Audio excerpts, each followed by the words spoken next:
आज हिस्ट्री का second class है। आज हम लोग प्राचीन भारत का ऐतिहासिक स्रोत के बारे में पढ़ेंगे। इससे पहले आज हम थोड़ा हिस्ट्री के बारे में जानते हैं। इतिहास क्या है? तो इतिहास एक ग्रंथ है जो अतीत में घटित हुई घटनाओं के बारे में हमें जानकारी देता है, बशर्ते कि जो घटना होगा वो घटना क्या होगा, कोई ना कोई प्रमाणित घटना होगा, यानी कि उस घटना का कुछ ना कुछ साक्ष्य होगा। ऐसा नहीं कि हम कुछ भी बोल दें कि ये चीज़ भूत में हुआ था और ये इतिहास होगा, ऐसा नहीं है। वैसा घटना जिसके घटित होने का प्रमाण हो या साक्ष्य हो, उसी को हम क्या मानेंगे? इतिहास। देखा जाए तो इतिहास का टाइम पीरियड बहुत लंबा है, इसीलिए अध्ययन के आधार पे अध्ययन करने में इसको सुविधा हो। बहुत लंबा सिलेबस है, तो छोटे छोटे इसको हम अध्ययन के आधार पे हम इसको 3 पार्ट में डिवाइड किए हैं। अध्ययन के दृष्टि से हम इतिहास को 3 पार्ट में डिवाइड किए हैं। पहला प्राचीन काल, दूसरा मध्यकालीन और तीसरा आधुनिक काल। लेकिन कहीं कहीं इसका स्वतंत्रता के बाद भी देखने को मिलता है। कहीं कहीं इसको हम 4 पार्ट में डिवाइड करते हैं। प्राचीन काल, मध्यकालीन काल, आधुनिक काल। ये तो हर एक किताब में देखने को मिलेगा, लेकिन किसी किसी बुक में स्वतंत्रता के बाद इसको अलग से रखा गया है और किसी किसी बुक में दोनों को एक साथ ही डाला जाता है। तो इतिहास अध्ययन की दृष्टि से 3 तरह के, प्राचीन काल, मध्यकालीन काल, आधुनिक काल और एक स्वतंत्रता के बाद। अब समझते हैं प्राचीन काल। देखते हैं पाषाण काल, सिंधु घाटी सभ्यता,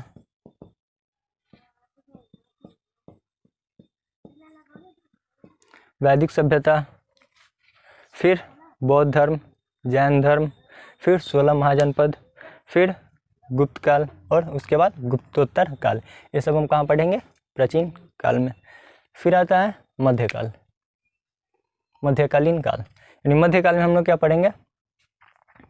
मध्यकाल में हम लोग दिल्ली सल्तनत के बारे में पढ़ेंगे, मुगल काल के बारे में पढ़ेंगे। तो ये सब हम कहाँ पढ़ेंगे?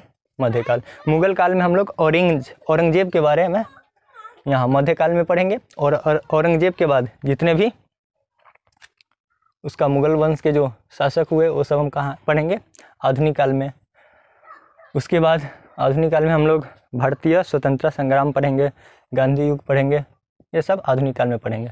फिर आता है स्वतंत्रता के बाद। स्वतंत्रता के बाद में यानी भारत जब 1947 को आज़ाद हो जाता है, तो उसके बाद जैसे भारत का चीन के साथ युद्ध 1962 में, फिर 1965 में पाकिस्तान के साथ युद्ध, फिर 1971 में पाकिस्तान के साथ युद्ध। तो ये सब हम कहाँ पढ़ेंगे? स्वतंत्रता के बाद इस टॉपिक में पढ़ेंगे। फिर अगर इसको हम साक्ष्य के आधार पर देखें हैं, हम पहले ही बोले हैं कि इतिहास होगा तो इसका कुछ ना कुछ साक्ष्य होगा।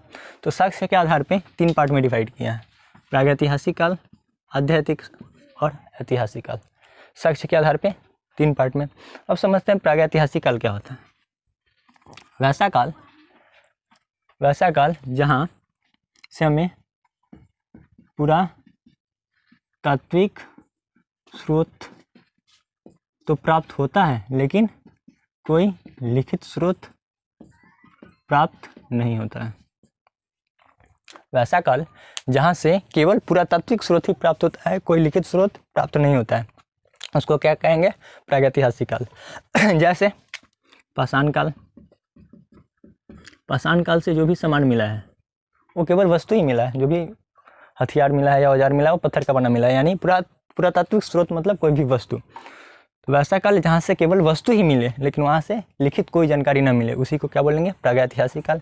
जैसे पाषाण काल। पाषाण से काल में केवल हमें वस्तु ही मिला है, कोई इसका लिखित साक्ष्य नहीं मिला है। फिर देखते हैं आद्य ऐतिहासिक काल।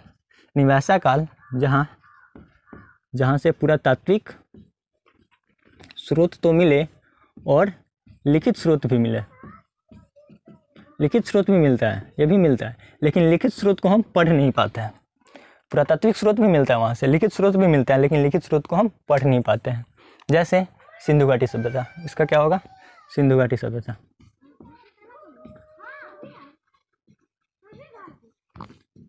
सिंधु घाटी सभ्यता से हमें जो भी चीज़ मिला है, पुरातात्विक स्रोत तो मिला ही है, बहुत सारे सामान मिला ही है, लेकिन लिखित साक्ष्य भी मिला है।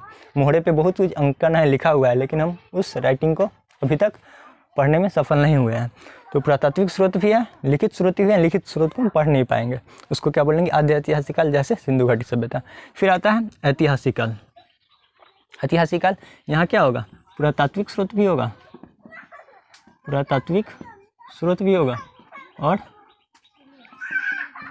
लिखित स्रोत भी होगा। तो वैसा काल जहाँ से पुरातात्विक स्रोत और लिखित स्रोत दोनों प्राप्त होता है वो क्या होगा, ऐतिहासिक काल। जैसे बौद्ध धर्म की जानकारी हमें मिलता है तो वहाँ से लिखित स्रोत भी मिलता है, पुरातात्विक स्रोत भी मिलता है। यानी यहाँ पे आधुनिक काल पूरे के पूरे कहाँ आ जाएगा, ऐतिहासिक काल में। स्वतंत्रता के बाद ऐतिहासिक काल में, मध्यकाल भी ऐतिहासिक काल में भी आएगा। और प्राचीन काल में भी बहुत सारा पार्ट, पाषाण काल और सिंधु घाटी सभ्यता और वैदिक सभ्यता को छोड़ दिया जाए तो जितने भी पार्ट है, जैसे 16 महाजनपद, यहाँ पे महाजनपद की जानकारी जो भी मिलता है वो इसी में होगा। गुप्त काल भी इसमें आएगा, गुप्तोत्तर काल भी जितनी भी घटना होगी सब इसी में आएगा। और इससे पहले भी बौद्ध धर्म के बारे में जानकारी, जैन ग्रंथ, ये सब कहाँ आएगा, ऐतिहासिक काल में। तो हम इतिहास को शॉर्ट में देखे हैं। अब हम अपना जो टॉपिक है प्राचीन भारत के ऐतिहासिक स्रोत, उसको अगले स्लाइड में देखेंगे। प्राचीन भारत के स्रोत, प्राचीन भारत के ऐतिहासिक स्रोत, यानी कि प्राचीन भारत की जानकारी हमें कहाँ कहाँ से मिलती है, प्राचीन भारत की जानकारी का स्रोत क्या है।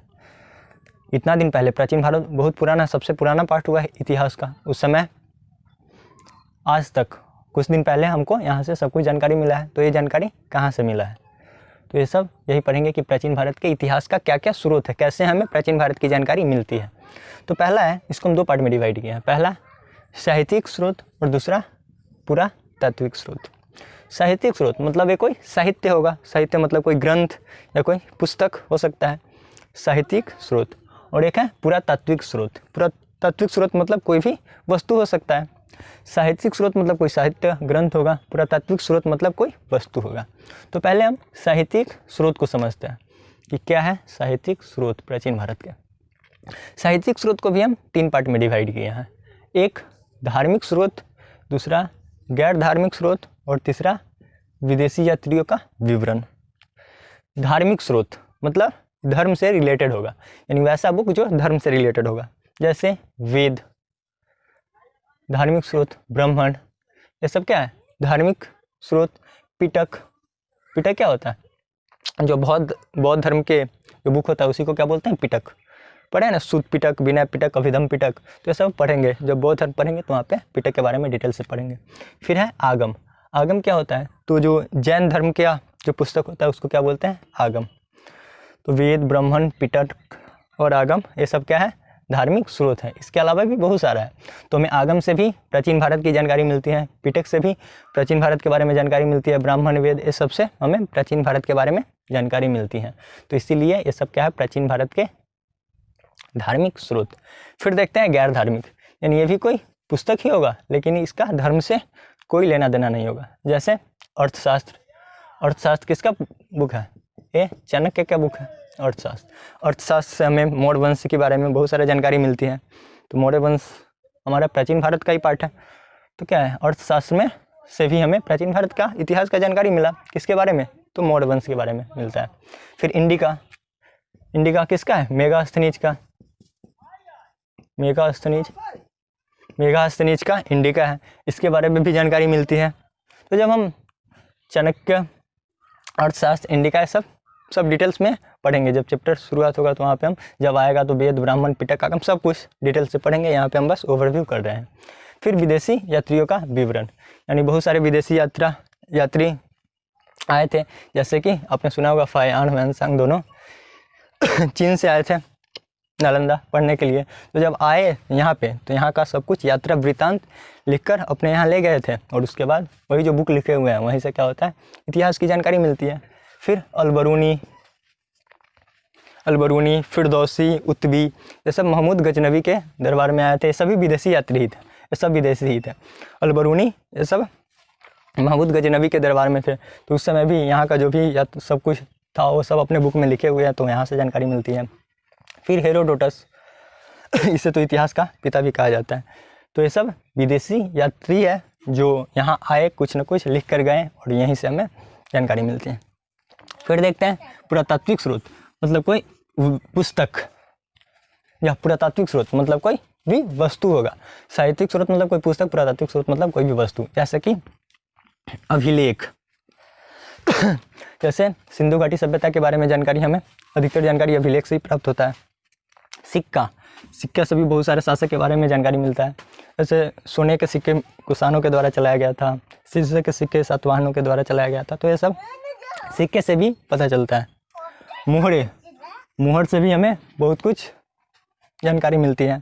स्मारक, पुराने स्मारक है, आज भी खुदाई जब होता है तो वहाँ से निकलता है, तो स्मारक के बारे में भी पता चलता है कि यह किस शासक के द्वारा बनाया गया था, तो इससे भी जानकारी मिलती है। मूर्तियाँ, आज भी खुदाई होती है तो बहुत पहले की मूर्तियाँ प्राप्त होती है, जिससे उस समय के राजा के बारे में जानकारी मिलती है कि ये राजा हुआ करता था उस टाइम पे। तो ये सब प्राचीन भारत के ऐतिहासिक स्रोत है। अब हम कल जो हिस्ट्री का हमारा मेन टॉपिक होगा, कल से हम लोग स्टार्ट करेंगे। कल हमारा टॉपिक होगा पाषाण काल। तो कल से हम लोग फिर आगे अपने सिलेबस की ओर कंटिन्यू करेंगे।